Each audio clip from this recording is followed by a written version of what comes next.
Masayang buhay, City High! Welcome to our class. Our topic for today is all about square root. If we're going to get the square root of a number, all we need to do is to get a number that when multiplied to itself, the answer will be our given number.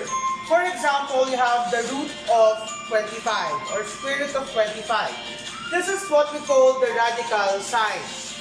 And then what the number inside is what we call the radicand. Now, if we're going to get the square root of 25, we need to think of a number that when multiplied to itself, the answer is 25. And one of them is positive 5. Because positive 5 times positive 5 is equal to positive 25. Another one, we also have negative 5. Because negative 5 times negative 5 will still be equal to positive 25. Now, we have the so-called principal square root. If we are asked to get the principal square root of a given number, for example, we are asked to get the principal square root of 25. All we need to do is to get the positive square root. So in this case, positive 5 will serve as our principal square root.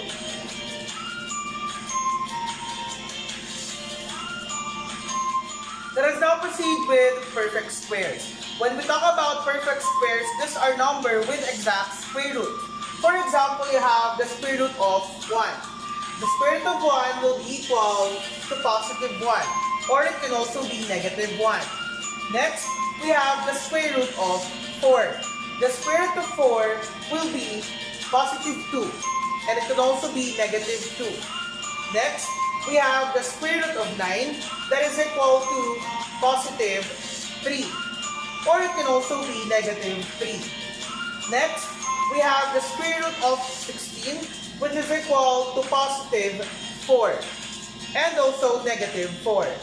And of course, we have the root or square root of 25 that will be equal to 5 and negative 5. Now, take note that if a number is not a perfect square or the number has no exact square roots, then therefore it is considered to be an irrational number. Now, let us identify between which two consecutive integers does the square root of a number lie.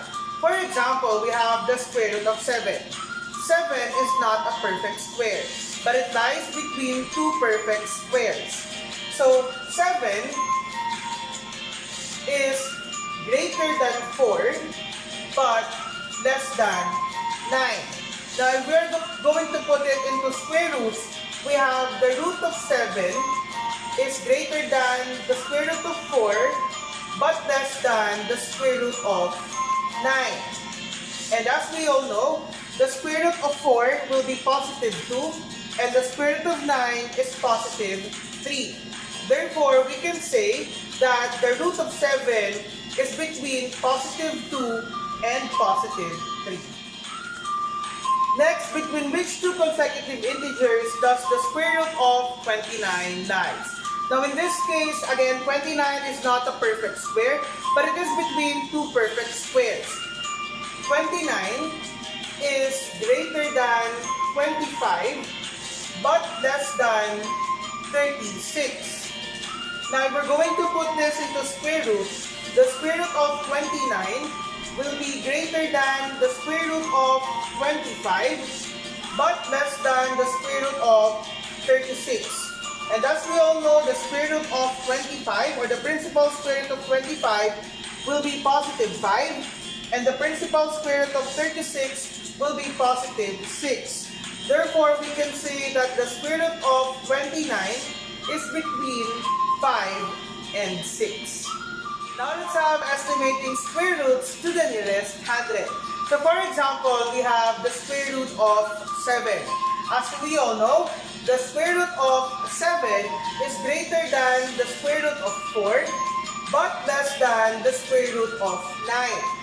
That's why the square root of 7 is between 2 and 3. Now since 7 is closer to 9 than 4, we will be using 2.5 and above or 2.6 and above. Now, let's try 2.6. If you square 2.6, that will be equal to 6.76, which is not enough for 7. Next, let us try 2.7 squared. 2.7 squared will be equal to 7.29. And between the two, 7 is closer to 2.6. Therefore, it must be greater than 2.6 but less than 2.7. Now let us try 2.65. Now if we're going to square 2.65, that will be equal to 7.02 or approximately 7.02. Next, let's have now 2.64. Now if we're going to square 2.64, that will be equal to 6.97. And 7.02 is closer to 7 than 6.97. Therefore, the root of 7 is approximately 2.65. Now let's have plotting irrational numbers on a number 9.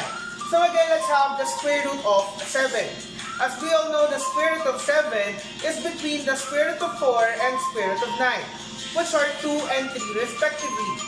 Now, since 7 is closer to 9, on a number 9, it must be closer to positive 3. Therefore, our square root of 7 is placed nearer to positive 3.